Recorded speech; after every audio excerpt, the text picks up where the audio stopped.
So the brother posted a question that the killing of an ant, and even if it is an ant, that it is it's harmful.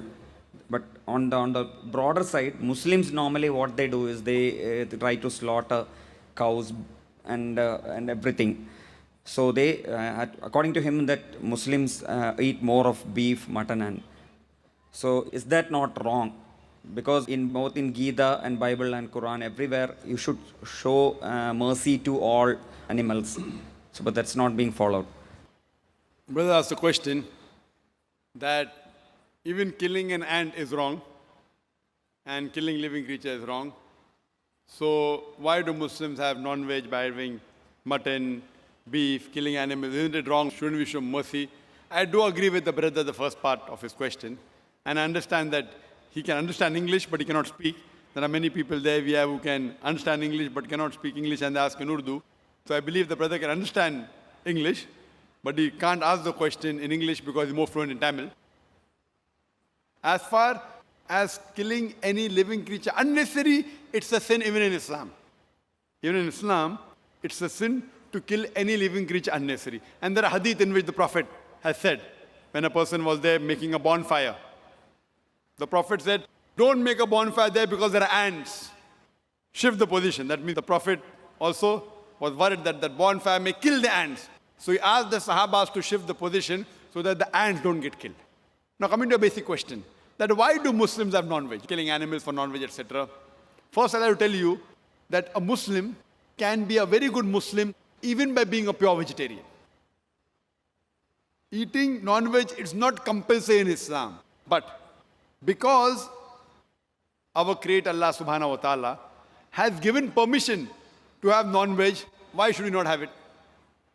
If we analyze, it's mentioned in the Quran, in Surah Ma'idah chapter 5 verse number 1, that eat of the four-footed animals, eat of the four-footed animals which have been made lawful for you.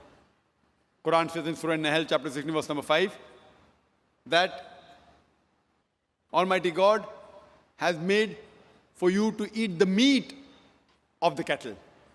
And several places, Surah Mu'minun chapter 23 verse 21, many places. Now scientifically if we analyze that there is no vegetarian food which has all the requirements for a human being. The human beings require amino acids. They require 21 amino acids, out of which most of them are produced in the body, but 8 have to be supplemented from the diet. These are called as 8 essential amino acids. There is no vegetable which I know of which contains all the 8 amino acids. So there's no vegetable which is a complete food. So you have to take this which is present in the non-veg. Furthermore, if you analyze non-veg food, it's nutritious, rich in vitamin K. And furthermore, if you analyze, if you see the teeth of the herbivorous animals, the cow, the goat, the sheep, they have flat set of teeth. They only eat vegetables, they only touch grass. They don't eat flesh food. If you analyze the set of teeth of the carnivorous animals, tiger, lion, leopard, cheetah, they have a pointed set of teeth. They have a canine set of teeth. These animals are known as carnivorous animals. They only eat flesh. They don't eat vegetables. If you analyze the set of teeth of the human beings, if you go in the mirror and see, we human beings, we have got flat teeth as well as pointed teeth. If Almighty God wanted us to have only vegetables, why did He give us this pointed teeth, canine set of teeth? Why? Because Almighty God wanted us to have both vegetables as well as non-veg, flesh food. If He wanted us to have only vegetables, why did He give us the pointed teeth? Furthermore, if you analyze the digestive system of the human beings, it can digest both veg as well as non-veg. The digestive system of the herbivorous animals, the cow, the goat, the sheep, it can only digest vegetables, it cannot digest flesh food. The digestive system of the carnivorous animals, lion, tiger, leopard, it can only digest flesh food, it cannot digest vegetables. But the digestive system of the human beings has a small intestine and a large intestine. It can digest both veg as well as flesh food, as well as non-veg food. If Almighty God wanted us to be a pure vegetarian, Why did he give us the digest system? We can digest both, but natural to have it. So if you analyze, Almighty God made the human being in such a way so that they could eat vegetables as well as flesh food, veg as well as non-veg. And many people have a misconception that most of the religions, they prohibit the eating of non-veg food. And many of the Hindus, they have a misconception. And they think that Hinduism prohibits the eating of non-veg food. In fact, if you read the Hindu scriptures, if you read Manusmriti, chapter number 5, verse number 30, it says, Almighty God created some animals to eat and some to be eaten. So those who eat the animals created to be eaten, you're not doing a sin. It's mentioned in Manusmriti, chapter number 5, verse number 39. Almighty God created sacrificial animals. So if you eat the sacrificial animals, you're not doing a sin. Manusmriti chapter number 5 verse 41 says that killing of the sacrificial animal is not a sin. There are many quotations in the Hindu scriptures which talk about eating of non-veg food. If you read Mahabharata, Anushasan Parv, chapter number 88, Yudhishthir was the eldest brother of the Pandavas. He asked Bhishma that what things should he give in yagna, in puja, so that our ancestors will be satisfied. So Bhishma replies that if in puja, if in yagna, if you give herbs and shrubs and vegetables, our ancestors will be satisfied for 1 month. If you give fish, satisfied for 2 months. If you give meat, for 3 months. If you give hair, for 4 months. If you give goat, for 5 months. If you give bacon, for 6 months. If you give deer, for 6 months. If you give birds, for 7 months. And the menu keeps on continuing. And it says that if you give buffalo in yagna, 11 months. If you slaughter a cow, our ancestors will be satisfied for 1 full year. And if you give a rhinoceros, then our ancestors are satisfied inexhaustibly. There's a full menu given in Mahabharata. So if you read the Vedas and the Hindu scriptures, the sages and sons, they had non-veg, they even had beef. But the reason you find many Hindus, they say that eating non-veg is prohibited because they are being influenced by the non-violence philosophy.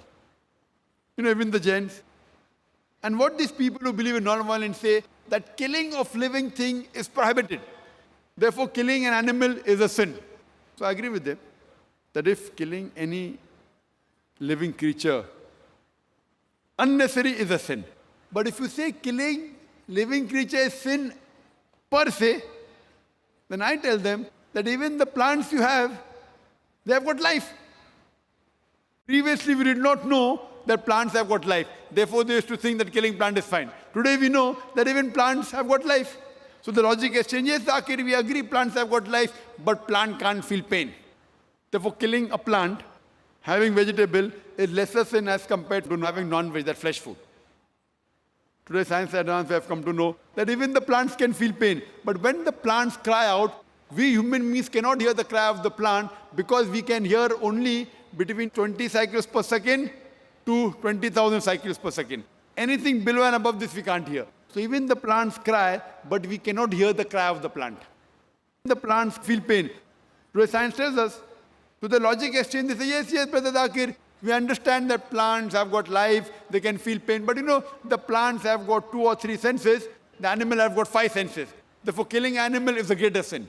If I agree with them for sake of argument, that plants have got 2, 3 senses, animal has got 5 senses, and that's the reason killing animal is a greater sin. So I asked them a question. There was a person who had a brother who was born deaf and dumb. Could not hear, could not speak. And someone goes and kills him. Suppose you have a brother who was born deaf and dumb. Cannot hear, cannot speak. And if someone kills him, will you go and tell the judge, me Lord, give the murderer less punishment because my brother had 2 senses less? He could not hear, he could not speak. Will you say that? Or you will tell, me Lord, give the murderer double punishment because my brother was masoom, he was innocent. He could not hear, he could not speak. So in Islam, it does not mean that if you have 2 senses less, you have less punishment, or you have more senses, more punishment. Quran says, eat of the good things they have provided to you. As long as the thing is good and halal, it is permitted, you can have. So in Islam, we are allowed to slaughter animal only for eating. Unnecessary for hunting, for sports is prohibited. Like making a bonfire, ants are being killed, the Prophet said don't do it. So killing any living creature is prohibited unless if it is for eating for survival and it is amongst the permitted animals which God has given permission. As Manusmriti says, God has created some animal to eat and some to be eaten. If you kill the animal to be eaten, you're not doing a sin. Otherwise, generally, I per se, if you analyze, I've got no problem if the non-Muslims don't have non-veg. Because if every non-Muslim in India starts having non-veg, then the price of mutton and beef will go high. So I've got no problem if the non-Muslims don't have non-veg.